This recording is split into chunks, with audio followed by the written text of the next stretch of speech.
हरिओम। जय जय श्री राम, हर हर महादेव। आइए भगवान शिव के चरणार बंदों में कोटि कोटि से नमन करते हुए भगवान शिव की कथा को आगे बढ़ाते हैं। पिछली कथा में आपने और हमने सुना किस प्रकार भगवान शिव ने अपने निर्गुण और सगुण स्वरूप का पूजा विधि नंदीश्वर महाराज को समझाई। नंदीश्वर महाराज ने सनत कुमार जी महाराज को एक कथा सुनाई।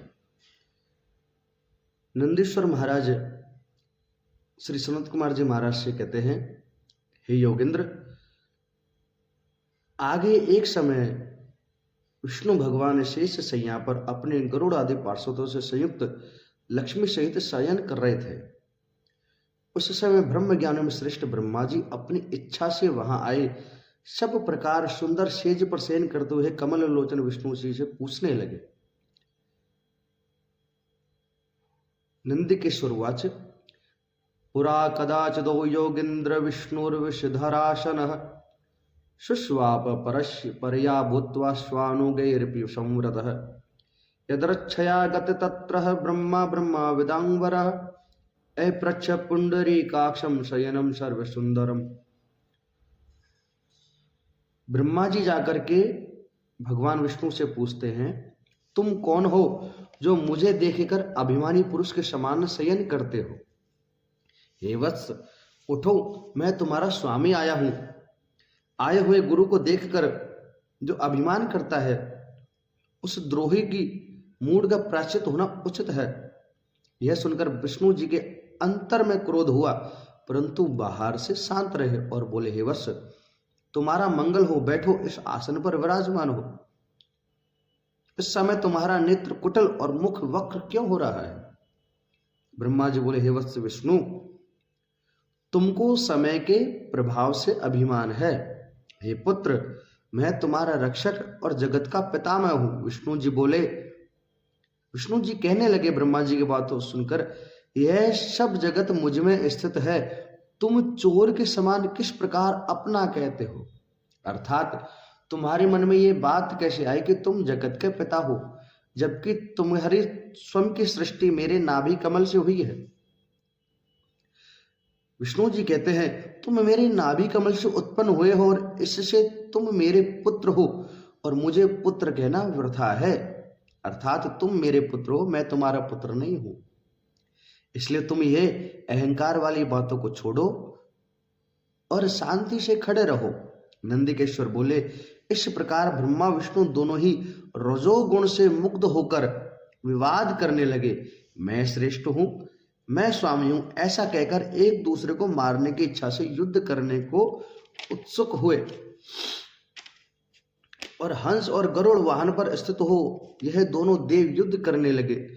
तब ब्रह्मा और विष्णु के वाहन गण भी युद्ध करने लगे। स्वामी युद्ध करने लगे तो वाहन भी युद्ध करने लगे। तब संपूर्ण देवता विमानों पर बैठकर उस महाअद्भुत युद्ध देखने को चले आए और आकाश में उनके ऊपर फूल बरसाने लगे। तब विष्णु जी ने क्रोध कर ब्रह्मा जी की छाती में अनेक प्रकार के बाण और अस्त्र मारे। ब्रह्मा जी ने भी महाक्रोध कर विष्णु के हृदय में दुस्सह अग्नि के समान बाण और अनेक शस्त्र मारे। उस युद्ध में यह बड़े आश्चर्य का व्यापार होने लगा और उनका युद्ध देखकर देवता अत्यंत व्याकुल हो कहने लगे। तब विष्णु जी ने श्वास लेते हुए युद्ध से कुछ शांत हो क्रोध कर बुद्धिमानी से ब्रह्मा जी के ऊपर माहेश्वर अस्त्र का प्रयोग किया। तब ब्रह्मा जी ने क्रोध कर विष्णु को कंपित करते हुए घोर पाशुपतास्त्र विष्णु जी की छाती पर चलाया। ये दो महान अस्त्र जब एक दूसरे के ऊपर चलाए गए, तब आकाश में 10 सहस्त्र सूर्य के समान तेज उठा। अर्थात 10,000 सूर्य जितना प्रकाश करे उतना प्रकाश ब्रह्मांड में हुआ, जिससे सहस्त्र मुख तो अग्नि उग्र तीक्ष्ण था। उस समय महाभयंकर तीक्ष्ण पवन चलने लगी। ब्रह्मा जी और विष्णु जी जब दोनों देखते ही देखते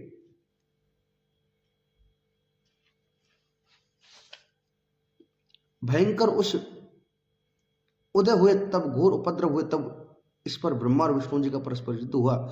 तब देवता अत्यंत व्याकुल और उद्विग्न हो गए। हे तात, नंदीश्वर जी महाराज कहते हैं, हे सनत कुमार, जैसे राज विग्रह में ब्राह्मण शुभित होते हैं, इसी प्रकार वे व्याकुल होकर बोले, सृष्टि की स्थिति, संहार, तिरोभाव और अनुग्रह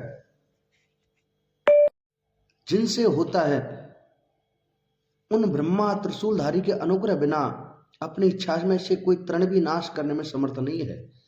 इस प्रकार भयभीत हो सब देवता शिवजी के स्थान की खोज करते कैलाश के शिखर के निकट गए। अर्थात जब दोनों में महाभयंकर युद्ध हुआ तो सब देवता मिलकर के भगवान शिव जी को खोजने के लिए कैलाश पर गए।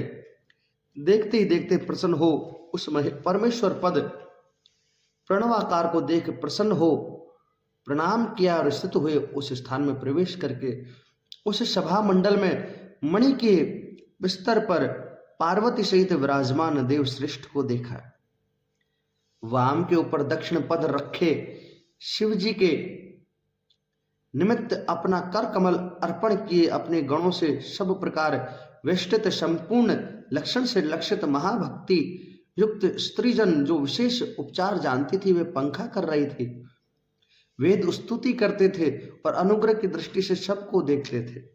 ये कुमार दूर से ही शिव का दर्शन कर संतोष का जल नेत्रों में भरे हुए देवताओं के महासमूह दूर से नमस्कार करने लगे।